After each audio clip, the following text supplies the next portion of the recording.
suis le secrétaire général du cadre de concertation et de réflexion pour la défense des intérêts de Yeumbeul Nord. Ce cadre a été mis sur pied. À un moment donné, nous avons jugé utile au niveau de Yeumbeul Nord. Nous avons constaté qu'au niveau de la gestion de la cité, il y avait beaucoup de manquements. Et comme personne ne se levait pour dénoncer cela, nous, parmi tant d'autres, des cadres au niveau de Yeumbeul Nord, nous nous sommes réunis et nous avons discuté entre nous. C'est ce qui a abouti à la naissance de ce cadre. C'est la réalité, hein? C'est un constat qui est là, une gestion très nébuleuse même, et disons même opaque, du maire Daouda Ndiaye et de son conseil municipal. À plusieurs niveaux, à plusieurs niveaux. Bon, au niveau de la gestion locale, ce qui s'est passé avec les fonds Covid, tout le monde le sait. Un chef de cabinet du maire, nuitamment, qui vient nuitamment prendre un camion de vivres et l'amener comme ça, et le distribuer à ses militants, les militants du maire. Donc c'est un constat qui était là. Au niveau de la gestion foncière, on a pu le constater aussi. Au niveau des 23 hectares de Cité Gadaye, ce qui s'est passé, on le sait. Ces 23 hectares, du début à la fin, a été entouré d'une opacité totale. C'est le maire seul qui a géré avec ses conseillers. Il n'y a pas eu une commission d'attribution. Les maisons étaient destinées aux impactés. Ce qui s'est passé après, on le sait. Les maisons ont été distribuées entre eux, entre les conseillers municipaux qui n'ont rien dit parce qu'on les a sucrés, entre le maire qui a pris son lot de terrain, entre aussi des responsables politiques au niveau de l'APR, même je dirais même, on a entendu parler des artistes parmi ceux-là qui sont venus voir le maire. Moi-même, un jour, je suis allé à la mairie, j'ai vu des artistes qui venaient vraiment voir le maire. Et quelques temps après, j'ai vu le maire qu'on a invité à une émission à la télé, et c'est les mêmes artistes qui les ont invités à une émission d'une télé de la place que je ne citerai pas le nom.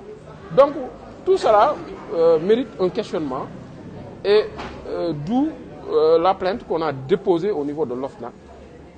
Comme c'est l'OFNAC qui doit se charger d'élucider certains mystères et qui aille jusqu'au bout des choses, que l'OFNAC nous éclaircisse. Nous avons porté plainte contre le maire Daouda Ndiaye pour détournement d'objectifs. Parce que le plan initial, au niveau des 23 hectares, ce qui a été prévu, on a vu qu'après, le plan initial a été tout simplement modifié.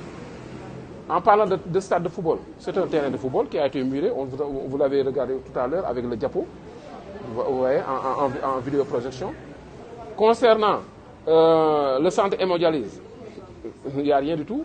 Actuellement, si vous allez visiter le site, ce que vous verrez, c'est un terrain qui a été clôturé. Tout le reste, c'est des parcelles qui ont été bien identifiées, bornées. On parle également du plateau médical.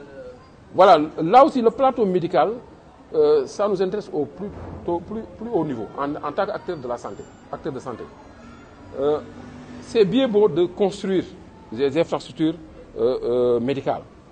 Nous avons un joyau, il faut le dire, au niveau de Yeumbeul Nord, le centre de santé qui fait partie des centres de santé les plus spacieux du Sénégal.